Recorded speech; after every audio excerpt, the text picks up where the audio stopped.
This is not exactly drive the Lotus through weather. We've got about 4 inches of snow right now, so that's not helping. Welcome back to Garage Money Pit. Wanted to give you a quick update. You've probably seen on the channel that not much has happened recently.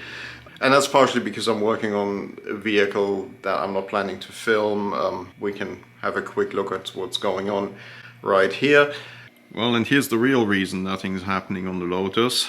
So this is my wife's Range Rover, and I normally don't work on our daily drivers, but right now any of the specialists around here are booked for months.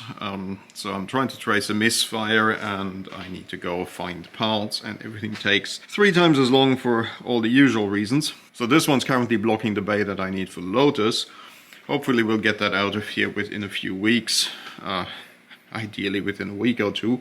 But with the snow I can't get the Lotus in anyway, so it's not a huge deal right now. But a quick update on the vehicles that are actually part of the channel. So behind me is obviously my Lotus.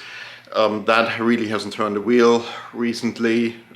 It is winter and I don't take vehicles like that out in winter. Now, we've had a couple of nice surprises about the Lotus. This big folder here showed up in the mail a couple of days ago, and that is some of the previous owner's service history. Why will send that through to me? Thanks, Hayes, really appreciated. Great thing that I have some paperwork to go with the car.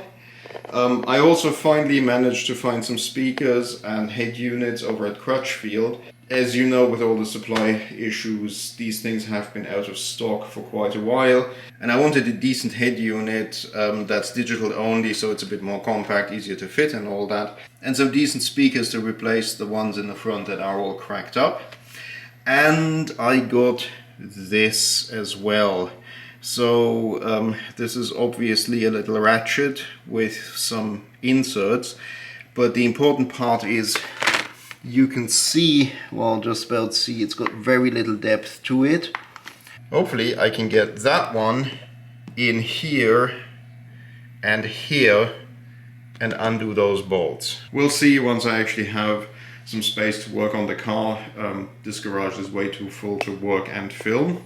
So that's the update on the Lotus. There are a couple of smaller items that I want to fix, but I also have to kind of get underneath it, which is a bit of an ordeal on these. More on that once I actually manage to get it into my shop. I already fitted a connector for the battery tender.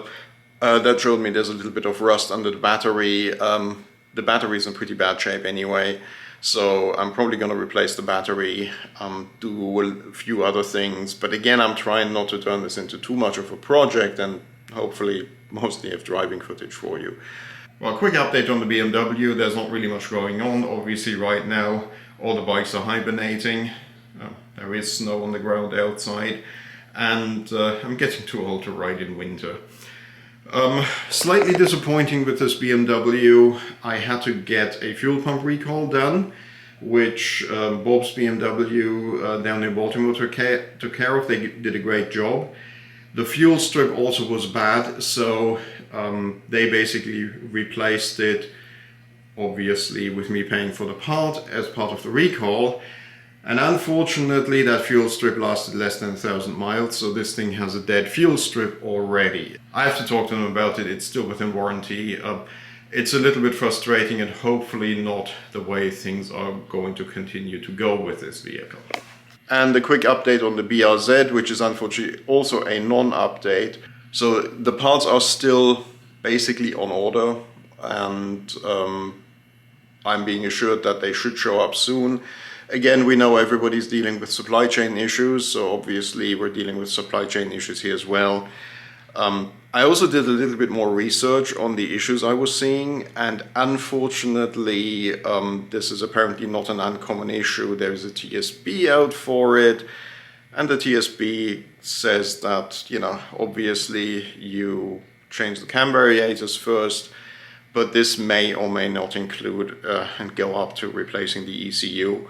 At this point in time, with the replacement engine, getting the engine fitted, all the replacement parts that I have to put in, We might be so deep into the BRZ that plan A, which was selling the thing, might actually not happen because I might not be able to get my money back, so I'll probably try to blow it up, and sorry, not blow it up on the track again. So hopefully that thing will make it back on the channel at some point in time. In the meantime, I am trying to add some of the footage that I shot over last year, like doing the brakes, working on the suspension a little bit, changing the radiator and all that. Simply because I was in such a hurry trying to put the car together for a track event that I never got to edit the footage, so you never got to see it. So we'll try to get that done as well. So the other motorcycles in this garage will make it onto the channel eventually. Right now it's really free up my shop again, get that work that I didn't want to do done and dusted, and then hopefully by that time the snow will have disappeared and I should be able to put the Lotus in the shop, do a little bit of work on that, obviously change the radio, just go over it to see if it's actually reasonably safe to drive on the track. And that's hopefully all I need to do. Anyway, thanks for watching. If you like what you see, please subscribe, give it a thumbs up, leave comments. Despite of what people say about the internet and its comments, I read all of them and I tend to respond to quite a fair number of them. Again, thanks for watching. See you soon, hopefully with more updates than, hey, nothing's happened.